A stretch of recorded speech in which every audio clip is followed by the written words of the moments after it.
Deathstroke aka Slade Wilson is a character in the Arkham series that had one hell of an introduction in Origins, only to be humiliated in Arkham Knight. It's crazy that he's only appeared in 2 games, and yet his appearances are drastically different. His appearance in Origins is met with praise and cheer because he has one of the best boss fights in the entire series. So to go from that to an utter disappointment with a shit boss in Arkham Knight is depressing to see. Like, I can't fathom how Rocksteady fumbled the bag this hard. It was the easiest layup. He already had a kick-ass fight in Origins, so just do that again, but better in Arkham Knight, which they could have done considering all of the improvements they made to the free flow combat. But I'm getting ahead of myself. Let's start at the beginning and go through all of Slade's appearances in the Arkham games. After messing up Penguin's weapon deal and hacking into his comms, we head to the final offer to interrogate him. Along the way, we beat up tons of his goons, embarrass the electrocutioner, and throw a lady in a cell for being British. Eventually, we come face to face with Penguin and beat the absolute snot out of him. And just as we get the answers we need, we get ambushed.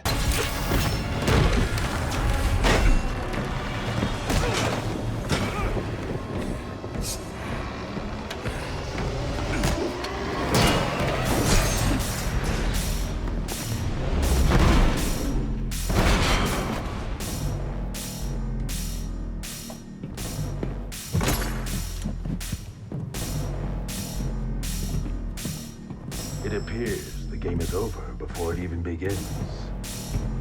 I'm not playing games, Slade.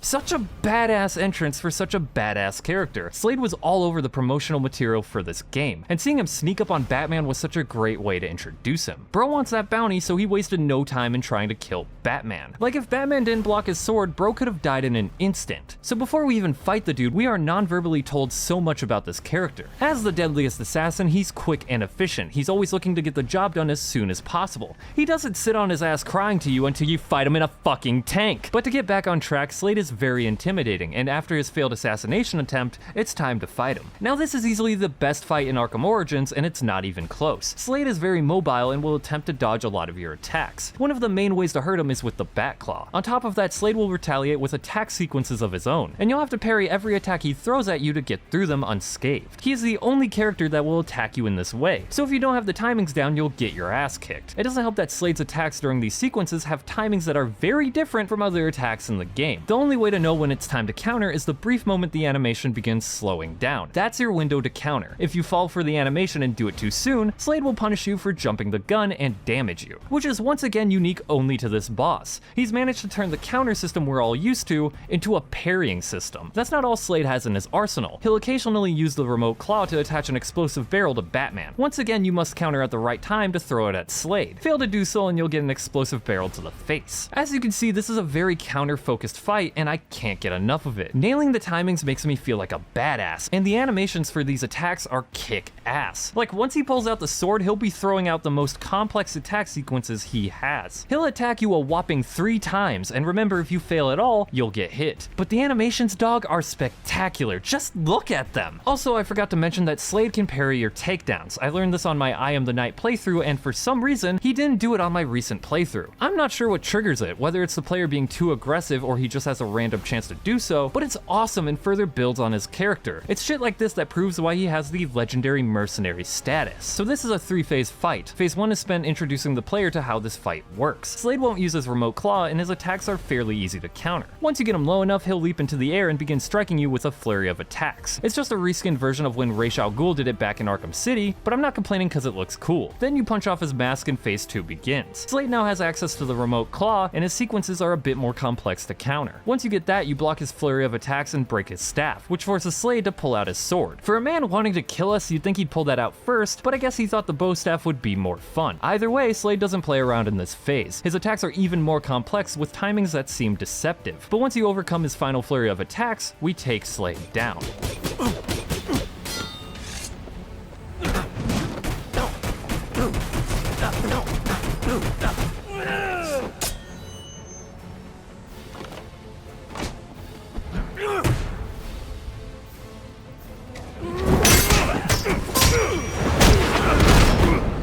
It's over, Slade. What are you?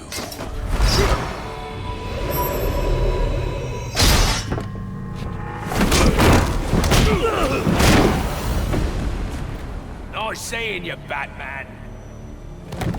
Feel free to let yourself out.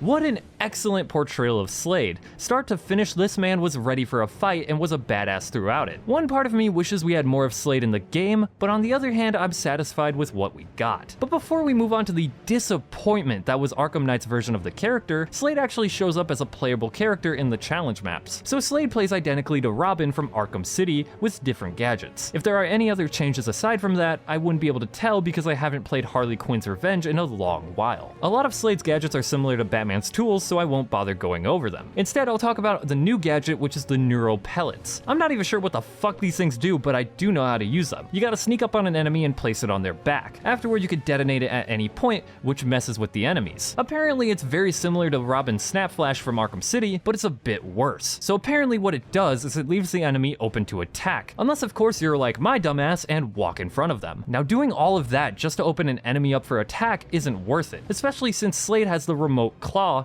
which can give you many more opportunities to take enemies down. Outside of Predator section, Slade will just play like Robin, which makes sense since he is practically a reskin of Robin from Arkham City. Now despite that, I still love playing as Slade. Since he has Robin's moveset, he plays differently enough from Batman to keep the combat fresh. His limited tools also make Predator sections way more tense. Overall, I think he's a fun character and I'm glad they let you play as him, even if it's just for the challenge maps. That just about covers everything to do with Slade in Arkham Origins. So now we get to talk about where everything went wrong. Now I have many problems with Arkham Knight's take on Slade. A lot of people would point to his tank fight as the issue, and don't worry, I'll still bitch about that soon, but the tank fight is only part of the problem for me, because I also hate Slade's personality in this game. At first it seemed badass. He gets introduced as some legendary merc who's now leading the militia since Arkham Knight left.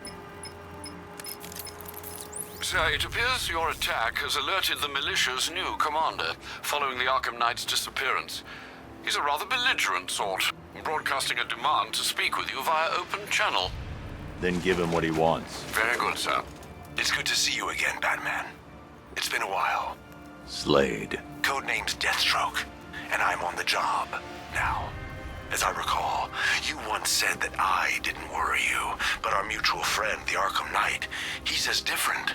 He sought me out, said I was the toughest bastard you ever went toe-to-toe with. The night's gone, Slade. You're a merc without a job. Not exactly. I took payment in advance on this one, and that makes me professionally obliged to finish this. I won't lie, after listening to this call, I was hyped. But then my disappointment started to grow. Now, I wasn't disappointed at the fact that we had to clean up whatever militia outposts, bombs, tanks, and more that were still out there. That made sense, and it did make me feel like we were working our way up to Slade, and it was effective in getting me hyped for a rematch. But every time you beat the militia, Slade would kill a little bit of my excitement with his damn dialogue. It boils down to, "You got lucky the first time, Batman. I'm stronger, Batman. My men are just breaking you down, Batman." And he says the same fucking lines over and over again. So if you have an abundance of militia stuff left, then you'll get repeat dialogue, which, like I said, that dialogue isn't remotely interesting and kind of makes Slade sound like a whiny bitch. Mind you, this is the legendary merc who in Arkham Origins got right to work. He gave only a few words and was mostly just action focused. Whether it was in the game or in the trailers, Slade was always ready for a fight and let his actions speak for him. And thus I think the approach of having him wait to fight you till you beat the militia is a double-edged sword. Sure, it builds up hype, but it makes this once efficient assassin sit on his ass and whine in your DMs till you can actually fight him. And then of course the fight itself, the very thing you've been working hours for, is a fucking tank fight! Hang myself! Not only that, but it's an easy tank fight at that. Now I'll still give the game props. Batman telling Slade to pull up and face him was really cool. Looks like you've been busy. This occupation's over, Slade. You're done. You think I care about the militia? About Gotham? I'm an assassin, Batman. And I came here tonight to do one thing.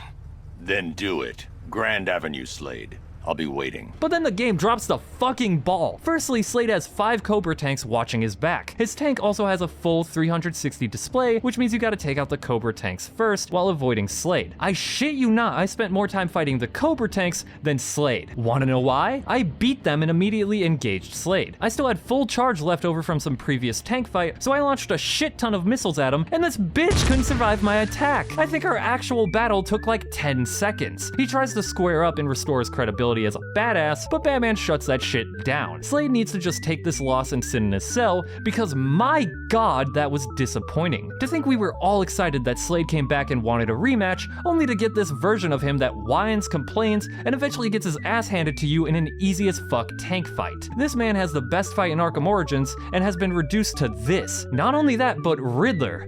Fucking Riddler had the balls to actually fight Batman without the Batmobile. Riddler has a better boss fight than Slade in this game. Think about that for a minute. That's actually insane that they let this happen. A whole team talked with each other and agreed this was the best use for Slade. Despite the disappointing ending, Slade is still a badass in my eyes, and I'm thankful he's a part of the Arkham series. His interpretation in Origins will forever be stellar, and no matter how shitty he is in Arkham Knight, it can't take away from that fact. So to anyone who may be playing Arkham Knight, do yourself a favor and just avoid Slade. But if you're trying to 100% the game, then I wish you luck and hope you aren't as disappointed with him as the rest of us are.